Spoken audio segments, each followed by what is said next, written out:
Paseos por la Sierra con Alberto Garín.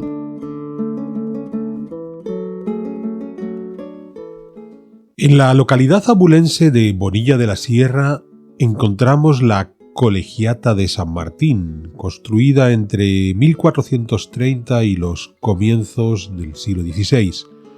Una colegiata asociada a los obispos de Ávila que pasaban sus vacaciones en esta localidad de Bonilla de la Sierra. Y en el interior de esta majestuosa colegiata, influida por el arte borgoñón que dominaba ese siglo XV, nos vamos a encontrar un muy singular retablo mayor, un retablo mayor que fue diseñado y construido entre 1688 y 1701. Quizás podemos atribuírselo a Manuel González Delgado, que hubo de insertar en el interior de la estructura de este retablo un conjunto de 10 tablas que provenían del retablo previo que pudo existir en esta capilla mayor, ya tablas del propio siglo XV cuando se construye la iglesia y que han sido atribuidas al conocido como maestro de Ávila. Aquí se nos van a narrar las historias del propio San Martín, de aquel general romano, soldado romano, del siglo IV después de Cristo, que comienza su carrera hacia la santidad cuando, aún no siendo cristiano, compartió su capa de militar con un mendigo. Un gesto que es el que va a definir la iconografía más conocida de San Martín, pero no la única que conocemos de este santo, y que en este retablo de la Colegiata de Bonilla de la Sierra vamos a ir viendo otros ejemplos de los otros milagros que están asociados con San Martín. La lectura que hacemos es de izquierda a derecha, comenzando por la tabla inferior, la superior, pasamos a otro lado del retablo y volvemos a hacer el mismo ejercicio. A la par del milagro o de ese gesto caritativo de compartir la capa, tenemos otro cuando San Martín ya era cristiano e incluso obispo. En el momento que va a dar la misa, a la puerta de la iglesia se encuentra un mendigo y lejos de entregarle la mitad de su capa, le va a entregar la túnica completa y de esta manera el mendigo se puede ir mejor vestido, demostrando así San Martín, Martín de Tours, que sabía que ser generoso con los necesitados no se podía ser generoso a medias, como había ocurrido a él en aquellos tiempos precristianos compartiendo su capa, sino dando su vestidura completa, incluso en un momento como este en el que tenía que entrar a la iglesia a oficiar la liturgia. Este va a ser una de las características fundamentales de San Martín. No es tanto el hecho milagroso como la demostración de un tipo de moral dominado por la caridad. Si pasamos a nivel superior, nos encontramos la siguiente tabla en la que nos narran la coronación de San Martín como obispo de Tours. No es exactamente como la historia nos relata, puesto que Martín había acudido a Tours a reunirse con otros sabios teólogos de la cristiandad, y cuando el pueblo supo que estaba allí, lo aclamaron como obispo, estaba la sede vacante y quisieron que él fuera nuevo obispo de Tours.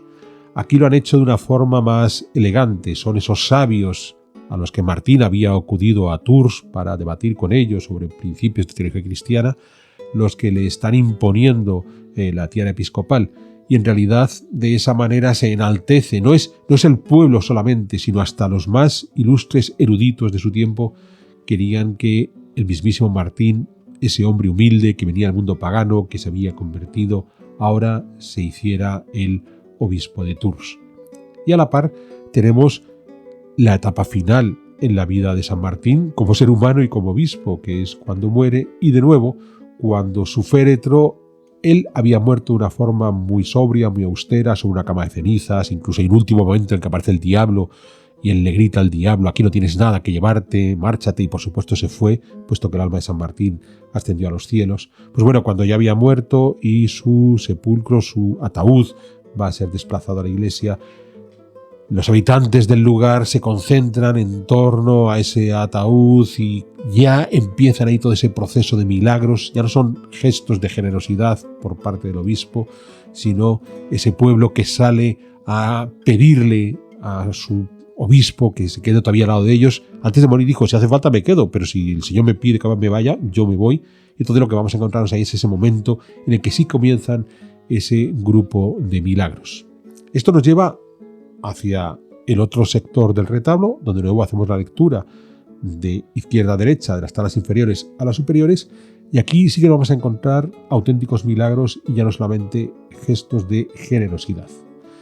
Por ejemplo, un milagro asociado a la cura de un leproso, que es uno de esos milagros que más habitualmente encontramos en los relatos hagiográficos de muchos santos medievales, sobre todo porque lamentablemente la lepra era una enfermedad muy habitual en esos tiempos medievales, algo que marginaba por completo al enfermo y que pudiera haber un santo varón con la capacidad de quitarle ese estigma tan brutal que tenía el leproso, era a lo mejor lo que le podía ocurrir al enfermo. De modo que es de esos milagros que rápidamente enaltecen el valor de la persona que los está realizando, en este caso San Martín. Y de igual manera que tenemos ese milagro de la cura del leproso, vamos a encontrarnos con el milagro de la cura del paralítico. En principio era una paralítica, era una mujer, pero lo que nos encontramos en esta tabla es un hombre. Quizás el pintor no tenía muy claro el sexo de aquel que había recibido el bien del milagro ejercido por San Martín, en este caso permitiéndole que volviera a caminar, tampoco importa mucho. A la larga lo que se pretendía era mostrar esa capacidad del santo para recuperar hasta los enfermos más imposibles.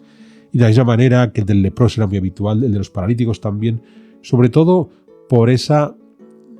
fácil impresión que recibían las gentes del entorno tras conocer a alguien que llevaba sin poder moverse durante muchos años y de repente, gracias a la intercesión del santo obispo, recuperaba, en este caso, la posibilidad de volver a caminar. En las tablas, por encima de estos milagros, nos vamos a encontrar otras dos imágenes muy interesantes. Una es un sueño místico que el propio San Martín narró, que es cuando ya ha entregado su capa, el comienzo de toda su vida hacia el cristianismo, se le aparece Jesús envuelto en una capa completa. Un Jesús que le dice, tú que aún eres un catecúmeno, tú que aún no te has convertido plenamente al cristianismo, has entendido cuál es uno de los fundamentos de ese cristianismo, que es la caridad,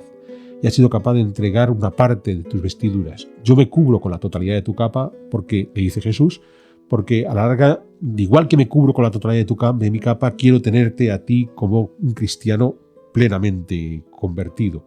que es el elemento que termina de rematar la conversión de Martín al cristianismo,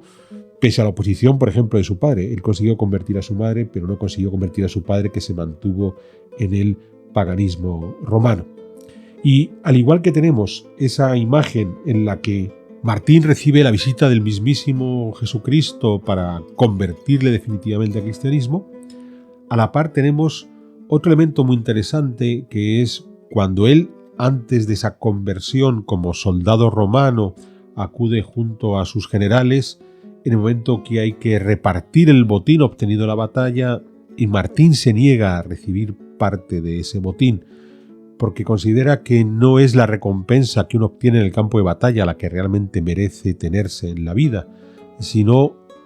la caridad de compartir lo mucho o lo poco que tengas con aquellos que lo necesitan y a partir de ahí dedicarte a esa vida de entrega a los demás.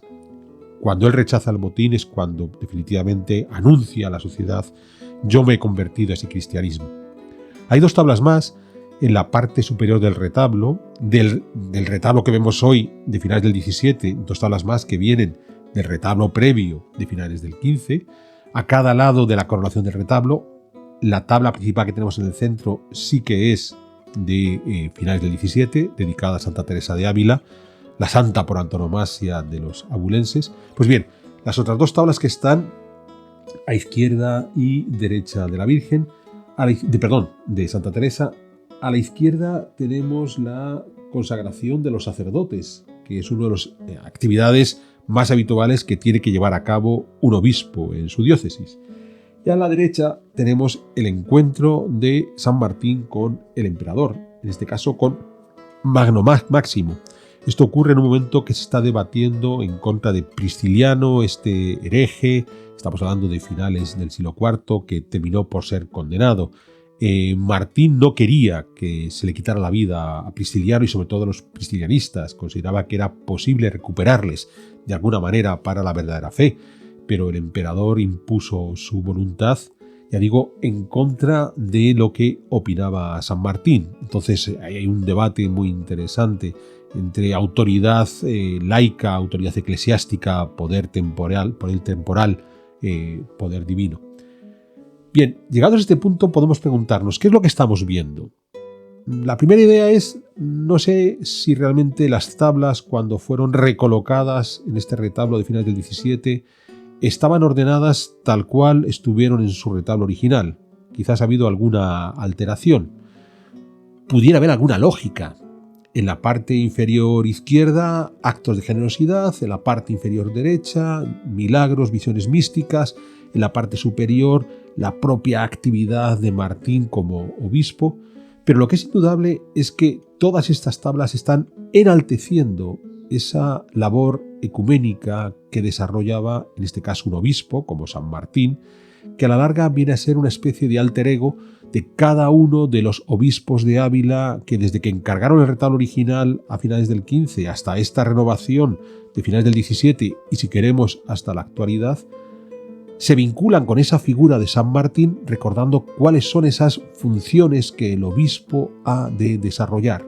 Estamos, por tanto, ante todo un relato en defensa de la labor del obispo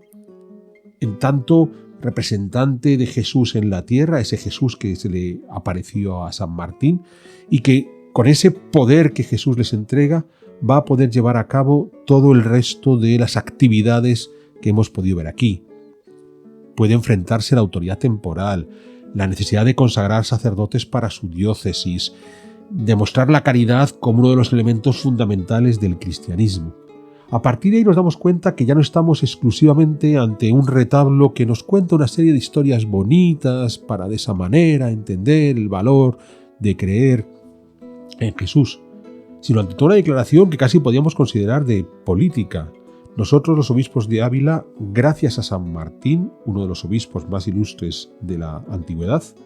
tenemos clara cuál es la función que tenemos que desempeñar en nuestra diócesis. Resulta realmente interesante. Por lo general, cuando nos enfrentamos a este tipo de retablos, somos capaces de reconocer la iconografía presente ahí, incluso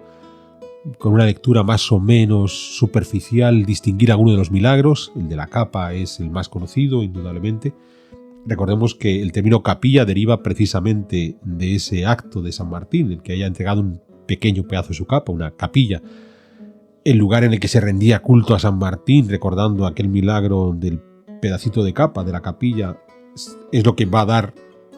origen al término capilla que hoy utilizamos,